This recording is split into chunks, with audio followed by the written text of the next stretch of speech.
Bismillahirrahmanirrahim. Assalamualaikum warahmatullahi wabarakatuh. Pertama-tama marilah kita senantiasa panjatkan puji dan syukur kita kehadirat Allah Subhanahu wa taala yang telah memberikan kita rahmat sehingga kita dapat melakukan keseharian kita dalam keadaan sehat walafiat. Salawat serta salam tak lupa kita junjungkan kepada Nabi besar kita Muhammad SAW yang telah membawa umat Islam dari alam jahiliyah menuju alam yang terang benderang seperti saat ini. Baiklah teman-teman, perkenalkan nama saya Dimas Prayoga. Di sini kami akan menjelaskan mengenai materi kami yang berjudul laporan laba rugi, laporan laba ditahan, dan laporan modal sendiri. Jadi ada 6 pokok pembahasan yang akan kami bahas di sini. Yaitu yang pertama menjelaskan mengenai laporan laba rugi, yang kedua menjelaskan unsur-unsur laporan laba rugi, yang ketiga menjelaskan dasar tunai dan akrual dalam akuntansi, yang keempat laporan laba ditahan, yang kelima laporan modal sendiri, dan yang terakhir prinsip perhitungan pendapatan dan biaya. Jadi yang pertama itu adalah pengertian laporan laba rugi. Menurut Mahfuz dan Mahmudi, laporan laba rugi adalah laporan tentang hasil usaha ataupun operasi perusahaan atau badan lain yang selama jangka waktu periode akuntansi tertentu, misalnya 1 tahun. Menurut Munawir, laporan laba rugi merupakan suatu laporan yang sistematis tentang penghasilan, beban, dan laporan laba rugi yang diperoleh oleh suatu perusahaan selama periode tertentu.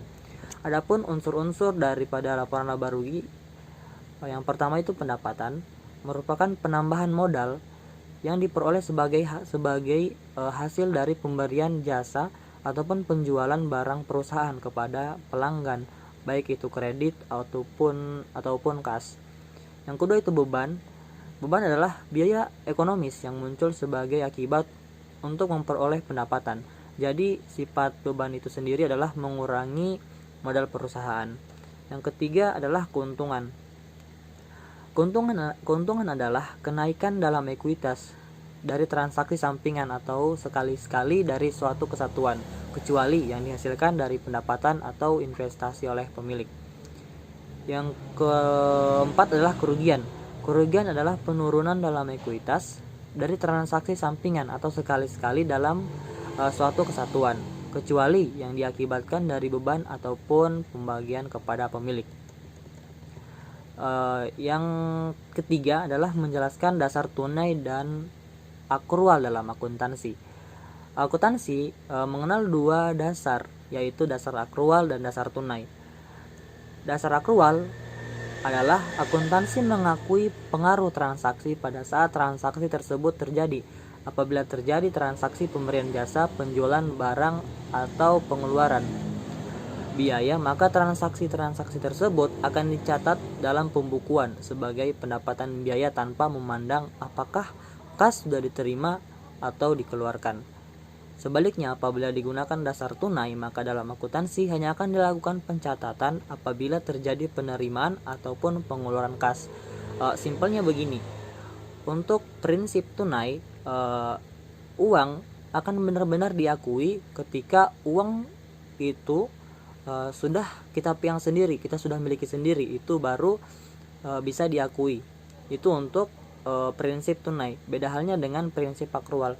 Prinsip akrual, uang sudah boleh diakui walaupun uang itu mengalami penerimaan penundaan.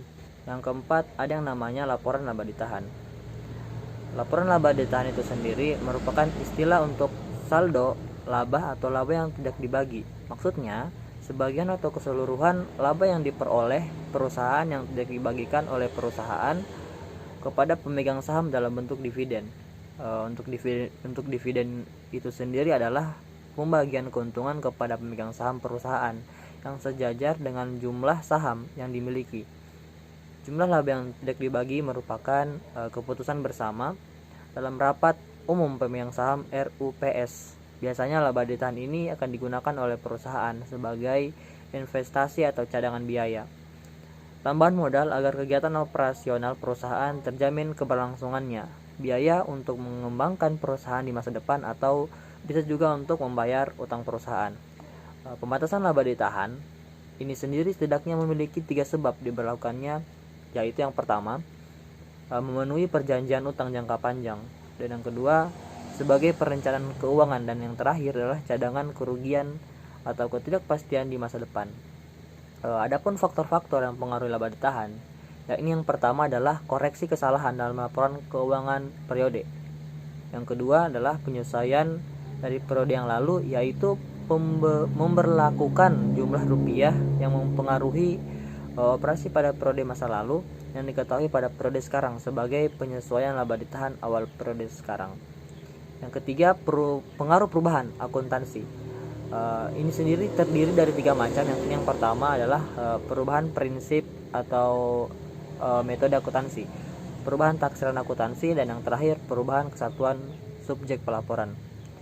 Yang keempat adalah kuasai reorganisasi, yaitu mekanisme untuk menghilangkan defisit dan menjadikan perubahan seakan-akan baru berdiri dengan modal yuridis baru. Mungkin itu saja yang bisa saya jelaskan.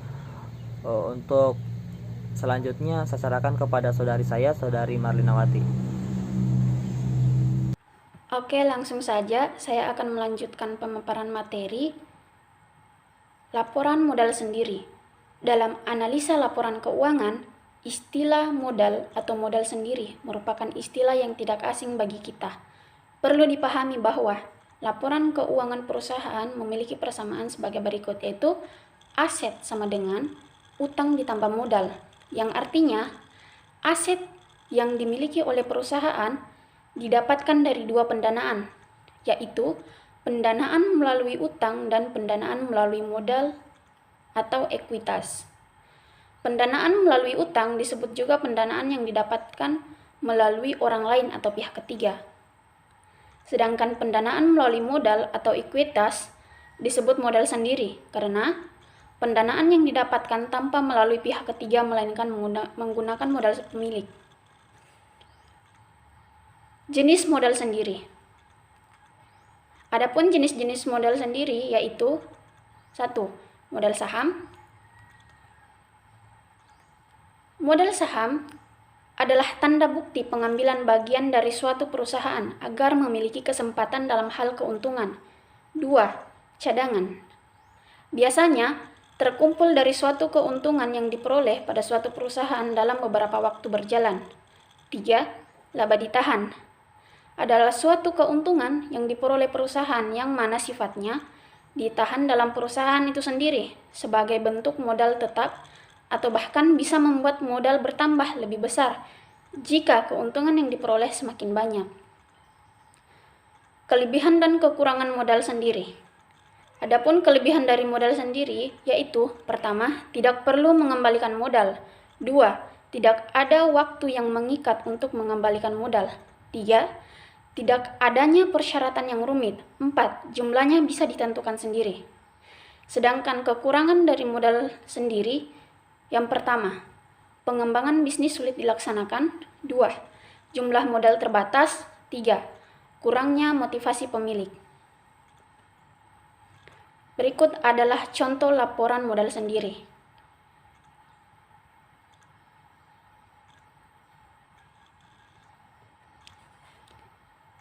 Selanjutnya, prinsip perhitungan pendapatan dan biaya. Prinsip biaya. Prinsip biaya historis ini menghendaki digunakannya harga perolehan di dalam mencatat utang, modal, aktiva, dan biaya.